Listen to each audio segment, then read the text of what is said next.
As of June 3rd, 15 Western allies have officially announced that they allow Ukraine to strike targets in Russia with their weapons. These are Great Britain, France, Lithuania, Latvia, Estonia, Canada, Sweden, Poland, Finland, Norway, the Czech Republic, the Netherlands, Denmark, Germany, and the USA.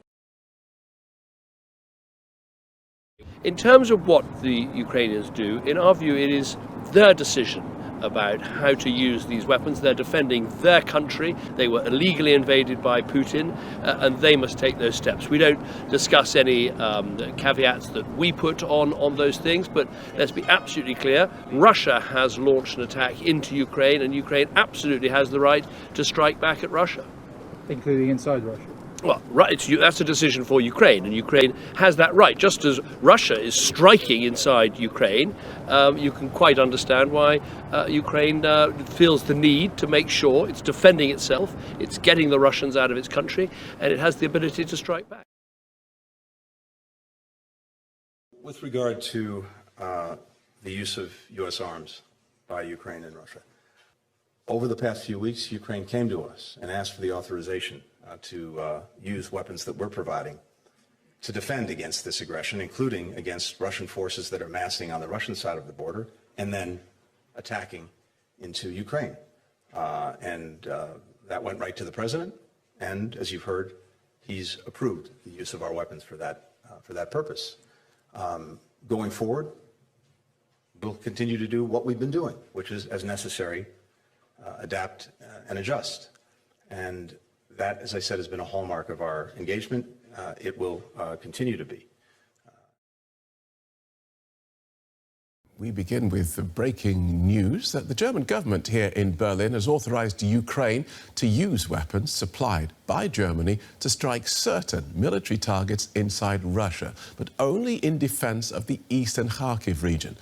Now, the move marks a policy shift for Berlin and follows US President Joe Biden's earlier decision to allow Ukraine to use American weapons to strike certain targets on Russian soil. Und jetzt gibt es möglicherweise eine veränderte Lage, denn westliche Waffen dürfen eingesetzt werden am Ende dieser Woche, um russisches Staatsgebiet anzugreifen. Wir haben die deutschen Systeme im Beitrag gerade gesehen und da erscheinen ja vor allem die deutschen Patriot-Raketen sehr interessant. Das ist ein hochmodernes und effektives Flugabwehrsystem, das bisher ja zum Schutz der ukrainischen Städte eingesetzt wird. Ist damit jetzt zu rechnen, dass das Patriot-System künftig auch als Offensivwaffe genutzt wird, um eben Flugzeuge, Hubschrauber und Drohnen über Russland abzuschießen? Natürlich eignen sich die Patriot-Systeme, die ja nicht nur zum Schutz der Städte, sondern auch zum Schutz der Energieinfrastruktur und auch zum Schutz der vorn eingesetzten Truppe eingesetzt werden. Das ist durchaus denkbar, dass die jetzt auch im Raum Kharkiv zum Einsatz kommen. Sie eignen sich hervorragend. Und über Russland auch. Und über Russland zum Einsatz kommen sie, eignen sich hervorragend, um insbesondere die russischen Luftfahrzeuge, die diese schrecklichen Gleitbomben ausbringen können, zum Einsatz bringen können, zu bekämpfen. Und wir wissen, dass die ukrainischen Streitkräfte diese Patriot-Systeme wie auch andere Luftverteidigungssysteme mit großem taktischen Geschick einsetzen. Und möglicherweise werden wir das in den nächsten Wochen auch sehen. My first question is for both of you. Will Canada and Sweden allow Ukraine to use your military equipment to target Russia on its soil? Well, when it comes to your first question, we believe that this is an issue that is important. The minister and I have had the chance to talk about it. We're heading to NATO afterwards, and we'll definitely be bringing this subject at the core of our conversations. We believe that we need to be forward-leaning on this question. Why? Because Russia has no red line. And so that is why we need to make sure that when it comes Ukraine's defense, that we're there to help them, and that we show that notwithstanding what is happening, that we're by their side. And there's, in Canada, no condition on end-user shipment of arms to Ukraine, and that is why we will continue to work with Ukrainian armed forces. Since the beginning of Russia's full-scale invasion of Ukraine, Sweden has transferred more than 15 defense aid packages to Kyiv. These include artillery shells and self-propelled guns, anti-aircraft missile systems, anti-tank missiles, and combat boats. Now, Ukraine will be able to use the weapons given by Sweden to strike Russia. According to the country's defense minister, the Swedish government should defend this stance in front of other Western countries as well, not only behind closed doors, but also publicly. Ukraine is being subjected to an unprovoked and illegal war of aggression by Russia. According to international law, Ukraine has the right to defend itself through military actions aimed at the enemy's territory, if the military actions are in accordance with the laws of war. Sweden supports international law and Ukraine's right to defense. Paul Johnson, Minister of Defense of Sweden, in a comment to Hallandsposten. Je vous montre que le sol ukrainien est attaqué, de fait, depuis des bases et qui sont en Russie.